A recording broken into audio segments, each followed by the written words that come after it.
जी आपको संबोधित करेंगे। सामाजिक न्याय पखवाड़ा के तहत आज ये चौथे दिन ज्योतिबा फुले की जयंती पर माननीय संजय पात्रा जी आपको संबोधित करेंगे। माननीय डॉक्टर संजय पात्रा। धन्यवाद माननीय संजय बेरूप जी, आप सभी को सादर नमन और अभिनंदन। कुछ समय विलंब से ये प्रेस कॉन्फ्रेंस आरंभ हो रहा है, क्षमा प्रार्थी हैं उसके लिए। और जैसे अभी बताया गया और इससे पहले भी प्रेस वार्ता के माध्यम से भारतीय जनता पार्टी ने बताया है कि सामाजिक न्याय, सोशल जस्टिस का पखवाड़ा चल रहा है। हर दिन जिस प्रकार से विगत 8 वर्षों में नरेंद्र मोदी जी ने समाज के भिन्न भिन्न आयामों के लिए निरंतर काम किया है, इस विषय को उद्धृत करता रहा है भारतीय जनता पार्टी इन्हीं प्रेस कॉन्फ्रेंस के माध्यम से। आज कोई साधारण दिन नहीं है, आज ज्योतिबा फुले जी का जयंती है। ज्योतिबा फुले एक महान समाज सुधारक, क्रांतिकारी, एक अच्छे लेखक, एक विचारक एवं उच्च कोटि के एक दार्शनिक थे। और जिस प्रकार से उन्होंने महिलाओं की शिक्षा, सशक्तिकरण और पिछड़े वर्ग, अनुसूचित जाति, उनके लिए काम किया, ये अपने आप में बहुत प्रेरणादायक विषय रहा है। उल्लेखनीय है कि ज्योतिबा फुले जी का सावित्रीबाई फुले से 13 वर्ष की आयु में विवाह हुआ और इस दंपत्ति ने, ज्योतिबा और सावित्रीबाई ने मिलकर जिस प्रकार से काम किया है, यह अपने आप में इसकी कोई सानी नहीं है। अपने इसी विचार के अंतर्गत कि महिलाओं का सशक्तिकरण होना चाहिए, उनकी शिक्षा दीक्षा उच्चतम भाव से होना चाहिए।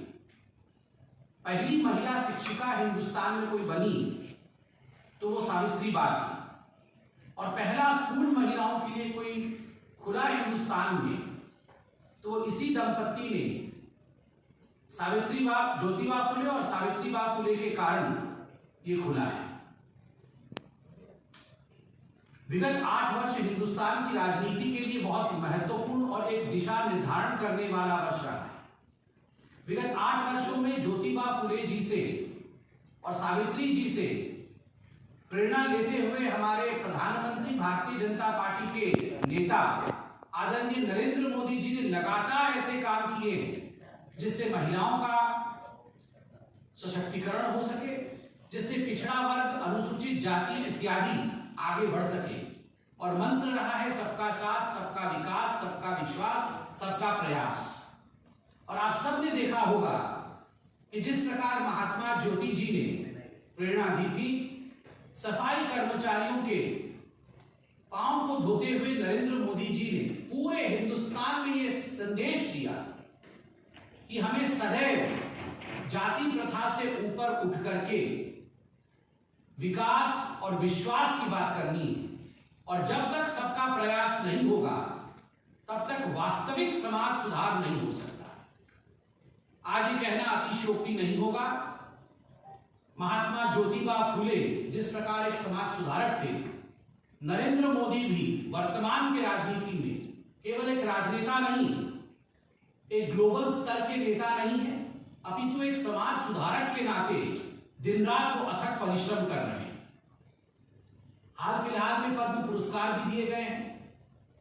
एक बात तो हमारे विपक्षी पार्टी के लोग भी मानेंगे कि इन पद्म पुरस्कारों में जिस प्रकार की भागीदारी पिछड़े वर्ग, साधारण लोगों की और पिछड़े वर्ग से आ रही महिलाओं का रहा है, गांव से, वो अब दिखता है।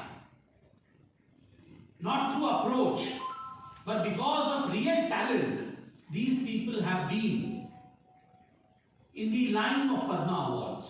ये हिंदुस्तान में बहुत वर्षों तक इसकी कमी थी, नरेंद्र मोदी जी ने इस काम को पूरा किया।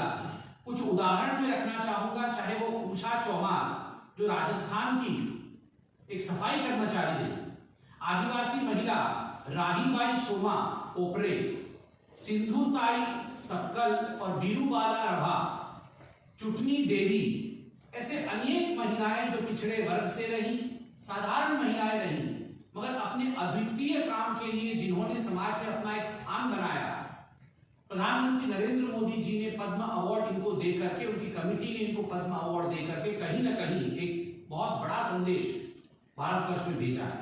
ठीक उसी प्रकार शौचालय, जिसको इज्जत घर कहते हैं, उज्ज्वला योजना, बेटी बचाओ बेटी पढ़ाओ, सुकन्या समृद्धि योजना, पोषण अभियान, मिशन इंद्रधनुष, इन सभी योजनाओं के माध्यम से महिला सशक्तिकरण को एक नए आयाम दिया गया है। एक नए आयाम तक पहुंचाने का काम नरेंद्र मोदी जी ने किया है।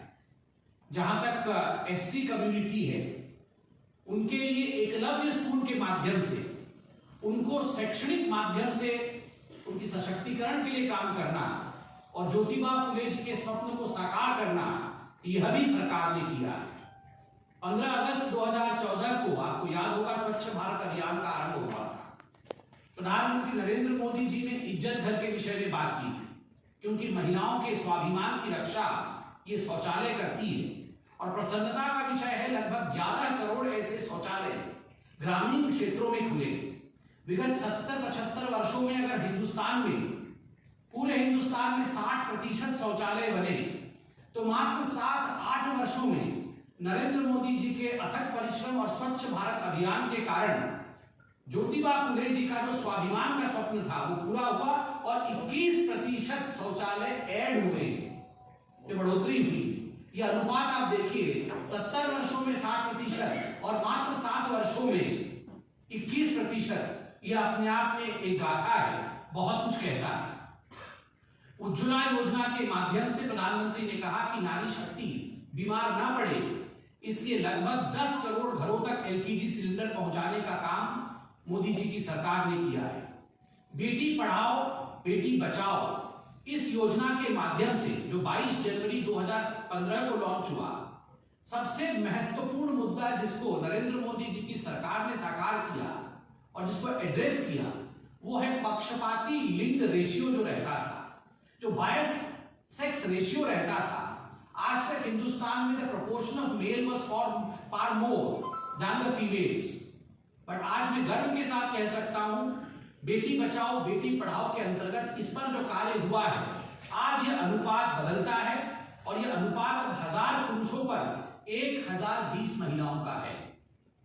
तो I should congratulate the country for this, that for the first time in India the sex ratio has altered, the sex ratio has changed.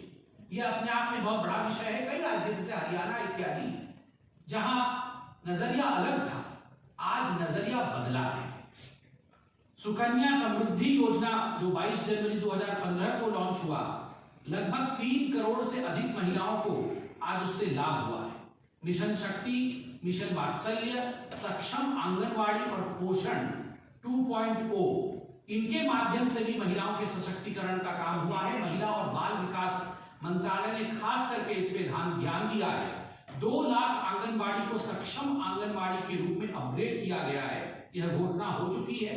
और सक्षम आंगनबाड़ी और पोषण 2.0 के लिए लगभग 21,000 करोड़ रुपए की राशि भी दी गई है।